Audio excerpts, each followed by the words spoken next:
নমস্কার বন্ধুরা, ডব্লিউপিএসসি এক্সামের অফিসিয়াল ইউটিউব চ্যানেলে তোমাদেরকে সবাইকে স্বাগত। বন্ধুরা, যারা তোমরা ওয়েস্ট বেঙ্গল পুলিশ কনস্টেবল এবং সাব ইন্সপেক্টরের প্রস্তুতি নিয়েছো, তোমাদের জন্য বিরাট বড় একটি সুবর্ণ সুযোগ। তোমাদের জন্য সম্পূর্ণ একটি ফ্রি ক্রাশ কোর্স করানো হচ্ছে। তোমাদের মানডে টু ফ্রাইডে তোমাদের রেগুলার ক্লাসেসগুলো চলছে। তোমাদের সন্ধ্যে 6টা থেকে ম্যাথ ক্লাস চলছে, 7টা থেকে তোমাদের রিজনিং ক্লাস চলছে এবং রাত্রি 8টা থেকে তোমাদের জিকে ক্লাস চলছে। আমার জিকে সিরিজে একটি আমাদের 7 নম্বর জিকে সিরিজ এবং তোমাদের ম্যাথ আমি তোমাদেরকে সমস্তগুলো যেগুলো রয়েছে তোমাদের একদম পুরো বেসিক থেকে করাচ্ছি। আজকে আমরা নতুন চ্যাপ্টার শুরু করেছি, টাইম অ্যান্ড ওয়ার্ক।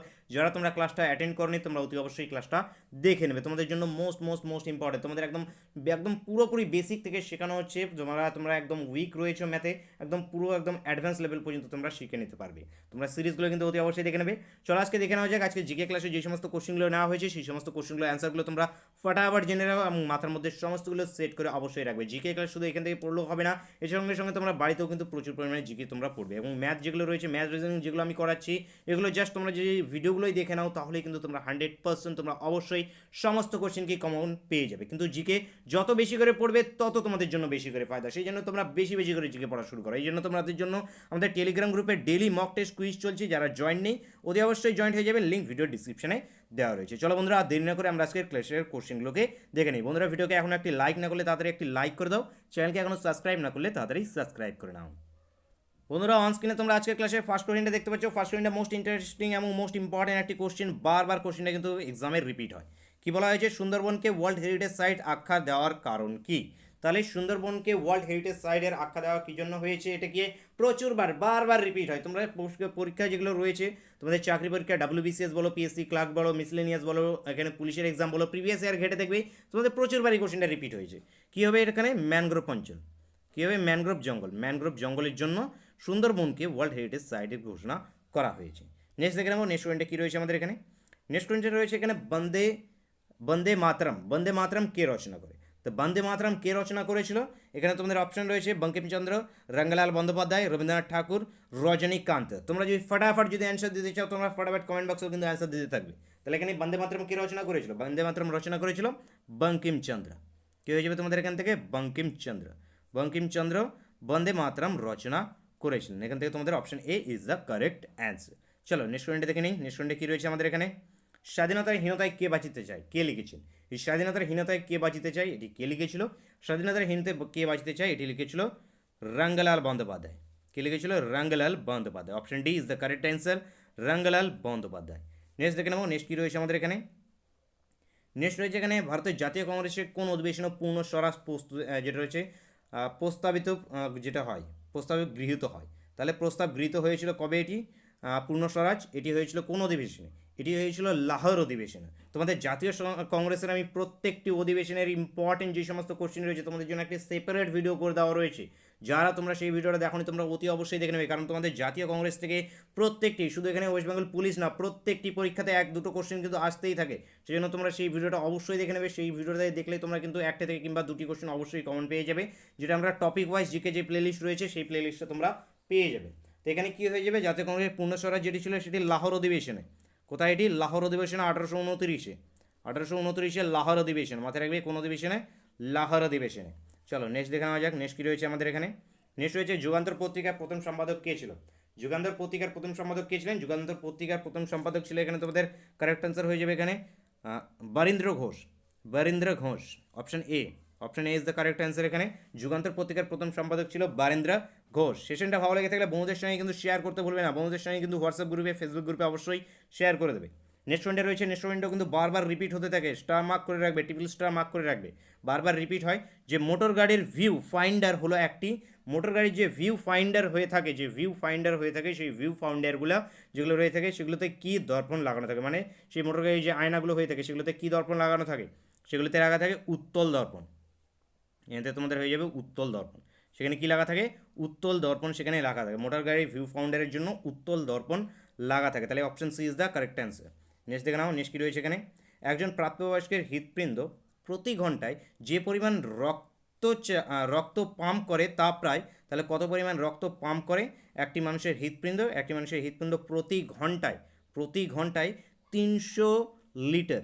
এখানে 300 লিটার এখানে তোমাদের যেটা রয়েছে তোমাদের করতে থাকে 300 লিটার এখান থেকে তোমাদের যেটা রয়ে থাকে পাম্প করতে থাকে। নেক্সট দেখে নেবো নেক্সট কী রয়েছে আমাদের এখানে। নেক্সট পয়েন্টে রয়েছে এখানে যে উপাদান রক্ত জমাট বাঁধতে সাহায্য করে সেটি নিম্নলিখিত কোনটি? তাহলে কোন উপাদান, কোশ্চেনটা এইভাবেও থাকে যে কোন উপাদান, অথবা এইভাবেও জিজ্ঞেস করে যে কোন ভিটামিন রক্ত জমাট বাঁধতে সাহায্য করে। দুটো কোশ্চেন একসঙ্গে রিলেট করে পড়বে যে কোন ভিটামিনও তোমাদের থাকতে পারবে অথবা কোন উপাদানও তোমাদের এখানে থাকতে পারে। তাহলে কে হয়ে যাবে এখানে তোমাদের vitamin K. Vitamin K blood ক্লটিংয়ে সাহায্য করে, ভিটামিন কে ব্লাড ক্লটিংয়ে সাহায্য করে। এখান থেকে option D is the correct answer তোমাদের হয়ে যাবে। চলো নেক্সট পয়েন্টে দেখে নেওয়া যাক। বন্ধুরা অনস্ক্রিন নেক্সট পয়েন্টে দেখতে পাচ্ছ, নেক্সট পয়েন্টে রয়েছে এখানে রক্তচাপ মাপা হয় কোন যন্ত্রের সাহায্যে? রক্তচাপ মাপা হয় কোন যন্ত্রের সাহায্যে? তাড়াতাড়ি অ্যান্সারটা দেওয়ার চেষ্টা করো। ব্যারোমিটার, যেটা রয়েছে তোমাদের পিগমোম্যানোমিটার, অথবা রয়েছে টোমোমিটার, অথবা কোনোটিই নয়। তাহলে এখানে কারেক্ট অ্যান্সার কী হয়ে যাবে? কারেক্ট অ্যান্সার হয়ে যাবে তোমাদের এখানে যেটা রয়েছে পিগমোম্যানোমিটার এখান থেকে তোমাদের কারেক্ট অ্যান্সার হয়ে যাবে, যেটা রক্তচাপ মাপার জন্য ব্যবহার করা হয়ে থাকে। নেক্সট দেখে নেবো, নেক্সট কী রয়েছে তোমাদের এখানে। বিশ্ব এইডস দিবস, মোস্ট ইম্পর্টেন্ট একটি কোশ্চিন। বিশ্ব এইডস দিবস কবে পালিত হয়? তাহলে বিশ্ব এইডস দিবস কবে পালিত হয়? এটি 4 ডিসেম্বর পালিত হয়। 4 ডিসেম্বর বিশ্ব এইডস দিবস কিন্তু পালিত হয়ে থাকে। নেক্সট দেখে নেবো, নেক্সট কী রয়েছে আমাদের এখানে। নেক্সট হচ্ছে জাতীয় কংগ্রেসের প্রতিষ্ঠার সময় ভারতের ভাইসরয় কে ছিল? যখন জাতীয় কংগ্রেস, ইন্ডিয়ান ন্যাশনাল কংগ্রেস যখন প্রতিষ্ঠিত হয়েছিল, ইন্ডিয়ান আইএনসি শর্ট ফর্মে যেটিকে বলা হয় আইএনসি, তখন ভাইসরয় কে ছিলেন? তখন ভাইসরয় ছিল লর্ড ডফিন। কে ছিল? Lord Dufferin. কবে সেটি প্রতিষ্ঠিত হয়েছিল? প্রতিষ্ঠিত হয়েছিল 1885-তে। কে প্রতিষ্ঠিত করেছিল? এ ও হোম। কে প্রতিষ্ঠা করেছিল? এ ও হোম। এবং এর ফার্স্ট অধিবেশন যেটি হয়েছিল, ফার্স্ট অধিবেশন কোথায় হয়েছিল? মুম্বাইয়ে এর ফার্স্ট অধিবেশন হয়েছিল। ফার্স্ট অধিবেশনের সভাপতি কে ছিল? ফার্স্ট অধিবেশনের সভাপতি ছিল উমেশচন্দ্র ব্যানার্জি। কে ছিল? উমেশচন্দ্র ব্যানার্জি। এই যে আইএনসি থেকে তোমাদের যে কটা কোশ্চেন বললাম, প্রত্যেকটি কোশ্চেনে তোমাদের অলরেডি জিজ্ঞেস করা হয়ে গিয়েছে, অলরেডি তোমাদের পরীক্ষাগুলোতে জিজ্ঞেস করা হয়েছে, এবং প্রত্যেকটি কোশ্চেন তোমাদের জন্য মোস্ট ইম্পর্টেন্ট। তোমাদের জন্য আইএনসির জন্য আমি বলছি যে একটি সেপারেট এই করে দেওয়া রয়েছে, সেই ক্লাসটা তোমরা কিন্তু অতি অবশ্যই অ্যাটেন্ড করে নেবে। নেক্সট দেখে নেবো, নেক্সট পয়েন্টে কী রয়েছে আমাদের এখানে। নেক্সট পয়েন্টে দেখে নাও। নেক্সট পয়েন্টে রয়েছে কার কাছে ইস্ট ইন্ডিয়া কোম্পানি দেওয়ানি লাভ করেছিল? তাহলে এখানে কার কাছ থেকে ইস্ট ইন্ডিয়া কোম্পানি দেওয়ানি লাভ করেছিল? এটি করেছিল দ্বিতীয় বাহাদুর শাহর কাছ থেকে। কার কাছ থেকে? দ্বিতীয় বাহাদুর শাহর কাছ থেকে ইস্ট ইন্ডিয়া কোম্পানি দেওয়ানি লাভ করেছিল। তাহলে দেওয়ানি লাভ করেছিল কার কাছ থেকে? দ্বিতীয় বাহাদুর শাহর কাছ থেকে। নেক্সট দেখে নেবো, নেক্সট কী রয়েছে আমাদের এখানে। নেক্সট রয়েছে এখানে সিপাহী বিদ্রোহের সময় ভারতের গভর্নর জেনারেল কে ছিল? তাহলে সিপাহী বিদ্রোহ হয়েছিল কতই? সিপাহী বিদ্রোহ হয়েছিল 1857-তে। 1857-তে। এখন কে ছিল? তখন কে ছিল? 1857 টাইমে ছিল ক্যানিং। তোমাদের ছিল ক্যানিং। 1856-তে কে ছিল? 1856 ছিল ডালহৌসি। 1856-তে ডালহৌসি, এবং 1856 সালটা মোস্ট ইম্পর্টেন্ট, সেখানে সতীদাহ প্রথা রদের এটা ছিল, সেই জায়গাটাও কিন্তু তোমাদের জন্য মোস্ট ইম্পর্টেন্ট। তাহলে 1856 ছিল কে? ডালহৌসি। 57 সাল যেটা রয়েছে, 57 সালে কে ছিল? লর্ড ক্যানিং। এবং লর্ড ক্যানিং কি প্রথম যেরকম ইনি গভর্নর, ইনি হলেন শেষ গভর্নর, মাথায় রাখবে, ইনি ভারতের শেষ গভর্নর এবং ফার্স্ট ভাইজার সিস্টেমটা যখন শুরু হয়েছিল, সেটি লর্ড ক্যানিংয়ের টাইম থেকে কিন্তু ভাইজার সিস্টেমটা শুরু হয়ে গিয়েছিল। এটাও তোমরা মাথায় রাখবে। ঠিক এখানে যদি এইভাবে কোশ্চেনটা জিজ্ঞেস করা হতো, সিপাহী বিদ্রোহে তোমার ভারতের ভাইজার কে ছিল, তাহলেও এটা হয়তো আমাদের লর্ড ক্যানিং। সেটাও আমাদের লর্ড ক্যানিং, কারণ লর্ড ক্যানিং হলো গিয়ে লাস্ট গভর্নর এবং ফার্স্ট ভাইজার। মাথায় রাখবে। নেক্সট দেখবো, নেক্সট কী রয়েছে এখানে। নেক্সট রয়েছে এখানে আমির খুসরো কার সভাকবি ছিল? বন্ধুরা আমির খুসরো কার মহাকবি ছিলেন? আমির খুসরো ছিল আলাউদ্দিন খিলজি। আমির খুসরো আলাউদ্দিন খিলজির মহাকবি ছিল। বি অপশন কারেক্ট অ্যান্সার হয়ে যাবে। নেক্সট দেখে নাও, নেক্সট রয়েছে এখানে ভারতীয় শাসনতন্ত্র নিম্নলিখিত দিনে কার্যকর হয়। তাহলে ভারতের সংবিধান যেটি ছিল কবে সেটি কার্যকারিতা হয়েছিল? সংবিধান গ্রহণ করা হয়েছিল কতই? বারবার বলতেই থাকি আমি, 26শে নভেম্বর 1945-এ যেটা রয়েছে সংবিধানকে কী করা হয়? গ্রহণ করা হয়। এবং কার্যকারিতা কবে হয়? কার্যকারী হয় 26শে জানুয়ারি 1950-এ। 26শে জানুয়ারি 1950-এ এটি কার্যকারী হয়েছিল, মানে এটিকে লাগু করানো হয়েছিল। তাহলে লাগু কবে হয়ে যাবে? 26শে জানুয়ারি 1950। নেক্সট দেখে নেবো, নেক্সট কী রয়েছে এখানে। ভারতীয় জাতীয় কংগ্রেসকে কে সেফটি ভালভ হিসেবে দেখেছিলেন? তাহলে ভারতীয় জাতীয় কংগ্রেসকে সেফটি ভালভ হিসেবে কে দেখেছিল? এ ও হোম। কে দেখেছিল? এ ও হোম সেফটি ভালভ হিসাবে দেখেছিলেন। নেক্সট দেখে নাও, নেক্সট কী রয়েছে এখানে। শাসনতন্ত্রের চূড়ান্ত ব্যাখ্যা করার অধিকার কার কাছে রয়েছে? মানে শাসনতন্ত্রের কোনো হয়তো যেরকম তোমরা এই মুহূর্তে যে হয়তো যেগুলো ফর্মাল ল নিয়ে চলছে, সেই যে ল একটা পার্লামেন্ট থেকে সেটিকে জারি করে দেওয়া হলো, তারপরে সেটিকে চূড়ান্ত পর্যায়ে পর্যন্ত যে এই ল সম্বন্ধে আদার্স যদি ফাইনাল ডিসিশন যদি কেউ নিতে চায়, তাহলে সে কে নিতে পারবে? সেটি নিতে পারবে কে? Supreme court. তাহলে যেটা রয়েছে শাসনতন্ত্রের চূড়ান্ত ব্যাখ্যা করার অধিকার রয়েছে কার কাছে? সুপ্রিম কোর্টের কাছ থেকে। সুপ্রিম কোর্টের কাছে যেটা রয়েছে চূড়ান্ত ব্যাখ্যা করার আছে। তোমরা দেখেছো যে কোনো হয়তো কোনো এর আগে আমরা দেখেছিলাম সিএ এর বিরুদ্ধে হচ্ছিল সমস্ত কিছু, সেটার তারপর যে ফাইনাল যে ডিসিশন সেটি সরকার হয়তো যে কোনো আইনকে পাশ করিয়ে দিল, পাশ করে দেওয়ার পর সেটি যদি বিপক্ষে এসে যায়, তার যে এসে যায়, তাহলে কার কাছে তার অধিকার রয়েছে সেই যে ব্যাখ্যা দেওয়ার তার অধিকার রয়েছে সুপ্রিম কোর্টের কাছে। নেক্সট দেখে নেবো নেক্সট কোয়েশ্চেনটা কী রয়েছে এখানে। নেক্সট করে রয়েছে শাসনতন্ত্রের কোন সংশোধনে পঞ্চায়েতের শাসন তন্ত্রীয় মর্যাদা দেওয়া হয়। তাহলে এটি যেটা রয়েছে এখানে তোমাদের কনস্টিটিউশন অ্যামেন্ডমেন্টে পঞ্চায়েত সিস্টেমটা আনা হয়েছিল, যে পঞ্চায়েত সিস্টেমটা আনা হয়েছিল কোন যেটা রয়েছে অ্যামেন্ডমেন্টের দ্বারা, তাহলে সেটি হয়ে যাবে তোমাদের 73 সংশোধনের দ্বারা। তাহলে এখান থেকে তোমাদের option B is the correct answer. Next দেখে নেবো নেক্সট কী রয়েছে আমাদের এখানে। সীমান্ত গান্ধী কাকে বলা হয়? মোস্ট ইম্পর্টেন্ট, যে সীমান্ত গান্ধী কাকে বলা হয়, সীমান্ত গান্ধী কাকে বলা হয়?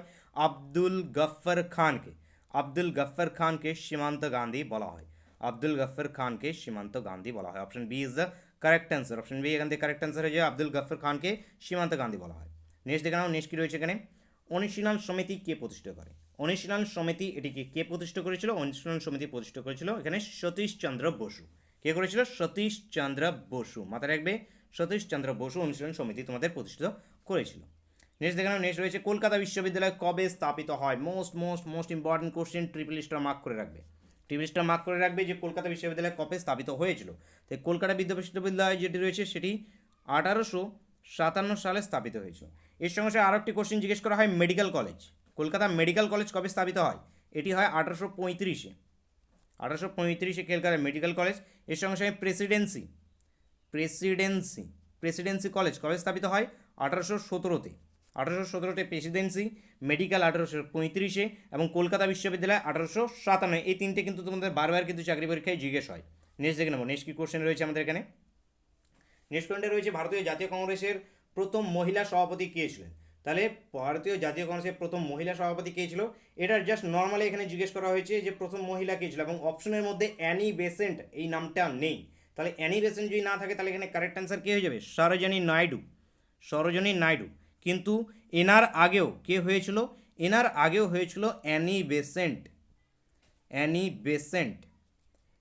এবং এই অ্যানি বেসেন্ট হলো গিয়ে প্রথম মহিলা সভাপতি, যেটি কিনা ব্রিটিশ, যদি জিজ্ঞেস করা হয় প্রথম ব্রিটিশ মহিলা সভাপতিকে, কিন্তু এই অপশানে যদি অ্যানি বেসেন্ট থাকতো তাহলে আমাদের কারেক্ট অ্যান্সার হয়ে যেত অ্যানি বেসেন্ট, কারণ এখানে কোনো ভারতীয় বা ব্রিটিশ বলে কোনো উল্লেখ করেনি কোশ্চিনের মধ্যে এইভাবে কখনো কিন্তু উল্লেখ করেনি। এই জায়গাগুলোতে অনেকেই গুলিয়ে যায়, যেমন তোমাদের জিজ্ঞেস করা হয় যে যেটা রয়েছে স্বাধীন ভারতের প্রথম রাষ্ট্রপতি কে রয়েছে, অনেকে তোমরা অপশানে তোমাদের কে লর্ড মাউন্টব্যাটেন রয়েছে, অথবা তোমাদের রাজাগোপালাচারী যোজনায় রয়েছে। তাহলে ওখানে কারেক্ট অ্যান্সার কী হয়ে যাবে? সেটিখানে কিন্তু কারেক্ট অ্যান্সার হয়ে যাবে লর্ড মাউন্টব্যাটেনই কিন্তু প্রথম ছিল তোমাদের ইন্ডিপেন্ডেন্ট ভারতের রাষ্ট্রপতি। তারপরে সেটিকে রয়েছে ভারতীয় কে যদি জিজ্ঞেস করা হয় তখন হয়ে যাবে রাজাগোপালাচারী, কারণ তোমাকে 2 দিন কিংবা 3 দিন পরে রাজাগোপালাচারী হয়ে গিয়েছিলেন। তাই ঠিক এইভাবে এই কোশ্চেনটাও এইভাবেই তোমাদের আছে যে ভারতীয় জাতীয় কংগ্রেসের প্রথম মহিলা সভাপতি কে ছিল। এই কোশ্চেনের যদি অপশনে 4 নম্বর অপশনে যে আমি ইন্দিরা গান্ধীর জায়গায় যদি আমি অ্যানি বেসেন্ট এখানে দিয়ে দিতাম তাহলে তোমাদের কারেক্ট অ্যান্সারটা হয়ে যেত কিন্তু অ্যানি বেসেন্ট এখানে কারেক্ট অ্যান্সার হয়ে যেত। কিন্তু এখানে আমি দেখছি অ্যানি বেসেন্ট নেই অপশনে, কে রয়েছে শুধু সরোজিনী নাইডু, এবং সরোজিনী নাইডু ছিল প্রথম ভারতীয় মহিলা সভাপতি। যদি জিজ্ঞেস করা হয় সেটি হয়ে যাবে সরোজিনী নাইডু। এবার যদি ডাইরেক্ট জিজ্ঞেস করা হয় সভাপতি কে ছিল তাহলে হয়ে যাবে অ্যানি বেসেন্ট, মহিলা সভাপতি অ্যানি বেসেন্ট। কিন্তু অপশনে যদি অ্যানি বেসেন্ট না থাকে তাহলে কে হয়ে যাবে? তারপরে কে হয়েছিল? সরোজিনী নাইডু অপশনে রয়েছে, Sarojini Naidu is the correct answer. তাহলে আশা করি বুঝতে পেরেছো, বোঝাতে পেরেছি। নেক্সট দেখে নেবো নেক্সট কি রয়েছে আমাদের এখানে। ভারতের সিভিল সার্ভিস প্রবর্তন করেছিলেন কে? তাহলে ভারতের যে সিভিল সার্ভিস ব্যবস্থা সেই সিভিল সার্ভিসকে কে প্রবর্তন করেছিল? এটি করেছিল লর্ড কর্নওয়ালিস। কে করেছিল? এটি কর্নওয়ালিস করেছিল। Option B is the correct answer, lord Cornwallis এটিকে করেছিল। নেক্সট দেখে নেবো নেক্সট কি রয়েছে আমাদের এখানে। নেক্সট কোন বছর ভারতীয় কংগ্রেসের পুনঃস্বরার সিদ্ধান্ত গ্রহণ হয়? পুনঃস্বরার যে সিদ্ধান্ত লাহোর অধিবেশনে 1929 এর আগে আমি তোমাদেরকে 1829 মনে বললাম, সেটি তোমাদের 1929 হবে, মাথায় রাখবে 1929 তোমাদের কংগ্রেসের পূর্ণস্বরার সিদ্ধান্ত গ্রহণ হয়েছিল। নেক্সট দেখে নেবো নেক্সট কী রয়েছে আমাদের এখানে। সমুদ্রগুপ্তের সহকবি কে ছিল? সমুদ্রগুপ্তের সহকবি ছিল হরিসেনা। কে ছিল? Harisena. Option D is the correct answer. Next দেখে নেবো নেক্সট কী রয়েছে আমাদের। রাওলাট আইন কবে পাস হয়? রাওলাট আইন যেটি রয়েছে সেটি 1919 পাস হয়, এবং 1919 মোস্ট ইম্পর্টেন্ট একটি ইভেন্ট হয়েছিল যেটি বারবার জিজ্ঞেস করা হয় কি? জালিয়ানওয়ালাবাগের মেজর। জালিয়ানওয়ালাবাগের যে হত্যাকাণ্ড সেটি হয়েছিল কিন্তু 1919-এ, বারবার জিজ্ঞেস করা হয়, এবং রাওলাট আইন যেটি রয়েছে এটিও পাস হয় 1919-এ। নেক্সট দেখে নেবো, নেক্সট কী রয়েছে আমাদের এখানে। আজাদ হিন্দ ফৌজের দায়িত্ব নেতাজির হাতে তুলে দিয়েছিলেন কে? কে তুলে দিয়েছিলেন এবং এটি কোথা থেকে তুলে দিয়েছিল? সিঙ্গাপুর থেকে এটিকে তুলে দিয়েছিল। এবং এটিকে কে তুলে দিয়েছিল? রাসবিহারী বোস। যে আজাদ হিন্দ ফৌজ, যে আমরা জানি নেতাজির যে আজাদ হিন্দ ফৌজ, সেই আজাদ হিন্দ ফৌজের দায়িত্ব এটিকে কে দিয়েছিল? দায়িত্ব নেতাজির হাতে তুলে দিয়েছিল কে? রাসবিহারী বোস এই দায়িত্বটা নেতাজির হাতে তুলে দিয়েছিল। মাথায় রাখবে, এই option is the correct answer. Next দেখে নাও, নেক্সট কী রয়েছে এখানে। বাংলার শেষ স্বাধীন নবাব কে ছিল? মোস্ট ইম্পর্টেন্ট একটি কোশ্চেন। আমরা ভূগোলে অনেকবার, ইতিহাসে আমরা ছোটোবেলায় পড়েছি যে বাংলার শেষ স্বাধীন নবাব কে ছিল। বাংলার শেষ স্বাধীন নবাব কে ছিল? সিরাজউদ্দৌলা। কে ছিল? সিরাজউদ্দৌলা। সিরাজউদ্দৌলা বাংলার শেষ স্বাধীন নবাব ছিল। Option A is the correct answer. Next দেখে নিই, নেক্সট কী রয়েছে আমাদের এখানে। আরাবল্লী একটি পুরানো কি? এই কোশ্চেনটা কিন্তু অনেকবার রিপিট হয়েছে। আরাবল্লী পুরানো, একটি পুরানো কি? ভঙ্গিল পর্বত।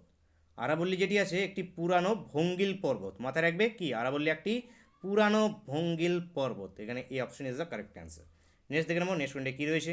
এবং আজকে এটি আমাদের শেষ কোশ্চেন। সেশনটা ভালো লেগে থাকলে অবশ্যই একটি লাইক করে দেবে, বন্ধুদের সঙ্গে কিন্তু শেয়ার করতে ভুলবে না। নেক্সট কোনটা রয়েছে এখানে, চন্দ্রগুপ্ত মৌর্য কাকে পরাজিত করেছিল? তাহলে এখানকার মধ্যে যে চন্দ্রগুপ্ত মৌর্য কাকে পরাজিত করেছিল, যেটা রয়েছে সেলুকোসকে পরাজিত করেছিল। চন্দ্রগুপ্ত মৌর্য কাকে করেছিল? সেলুকোসকে পরাজিত করেছিল। তাহলে অপশন সি এখান থেকে তোমাদের কারেক্ট অ্যান্সার হয়ে যাবে। তো বন্ধুরা আজকের জন্য এতখানি। নেক্সট ডেতে আবার তোমাদের ঠিক একইভাবে তোমাদের ক্লাসেসগুলো চলবে। সন্ধ্যে 6টা থেকে ম্যাথ ক্লাস চলছে, ম্যাথ ক্লাস চলবে 6টায়। 7টায় তোমাদের রিজনিং চলছে, রিজনিং ক্লাস চলবে। এবং রাত্রি 8টা থেকে তোমাদের জিকে ক্লাস যেভাবে চলছে সেই ক্লাসগুলো একইভাবেই চলবে। তোমরা প্রত্যেকটি ক্লাসকে অবশ্যই অ্যাটেন্ড করবে। এবং তোমাদের কারেন্ট অ্যাফেয়ার্সের জন্য প্রত্যেকদিন সকালে কারেন্ট অ্যাফেয়ার্স চলছে, কারেন্ট অ্যাফেয়ার্সের ক্লাসেসগুলো তোমরা অতি অবশ্যই অ্যাটেন্ড করবে। তাহলে আজকের জন্য এতখানি। Thank you for watching.